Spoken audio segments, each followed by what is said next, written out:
David McCuan joins us from Tamales in California. Now, he's a professor and chair of political science at Sonoma State University.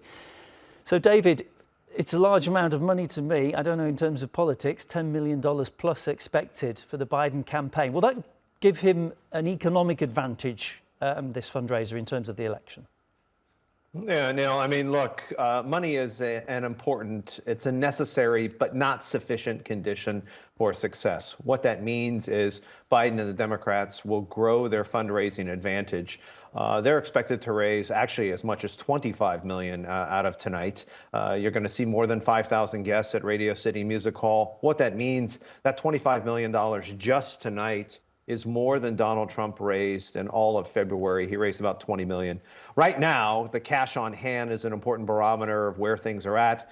Joe Biden and Democrats have twice as much money, more than twice as much money as Donald Trump. Part of the thing that's dragging Donald Trump down is obviously the court appearances, his legal fees, what's going on there, and changes within the Republican Party. For Democrats, they're seeking to take advantage of that. So you're going to see a number of stars tonight. You're going to see, obviously, these two ex-presidents together with President Biden. And there are a number of things that the Biden team are doing to roll out. Money being helpful, necessary, but not sufficient for success. And as your viewers know, and as you know, following this race, this is likely also to be the most negative presidential election campaign that we've seen. So kind of buckle up, because there's more to come. Please tell me this money's not all going to go on just advertising. It would seem like such a terrible waste of huge amounts of money. Where will it be spent?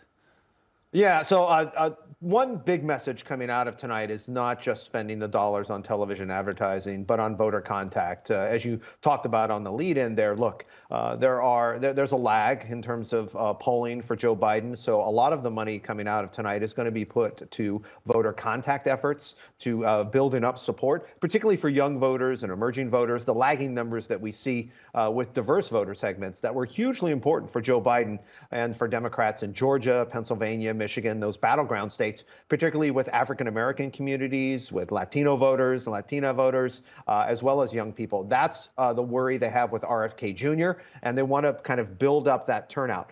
Donald Trump and his numbers, he's sitting about 46, 47% at kind of his upper limit. And Biden and Democrats are feeling some wind in light of the State of the Union to kind of push them forward. Can they carry that momentum forward into the summer doldrums and then after Labor Day? Those are some of the open questions. That's where this money will go to tonight that they raise. If I'm remembering this correctly, did Donald Trump win when he actually had a smaller war chest? Does that suggest that, whilst it's important, money's not everything?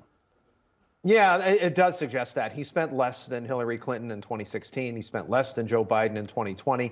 Part of this is holding on to his kind of MAGA caucus, if you will. He's got that kind of stranglehold on the Republican Party. And as a result of that, what that means is he's able to kind of push forward with getting just a few disaffected voters from the independent middle. If you look at that number for those key battleground states and what we're looking at in terms of those moderate, what we call purple people, kind of blue, kind of red, it's only about 100 to 108,000 people that determine the outcome of the presidential election.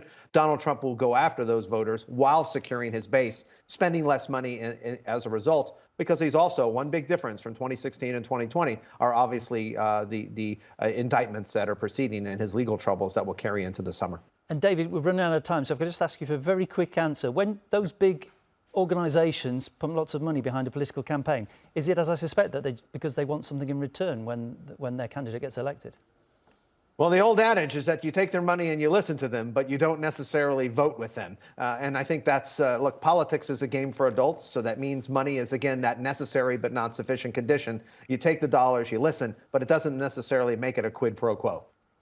David, fascinating to speak to you. Really appreciate it. David McCuen, my guest, professor and chair of political science at Sonoma State University.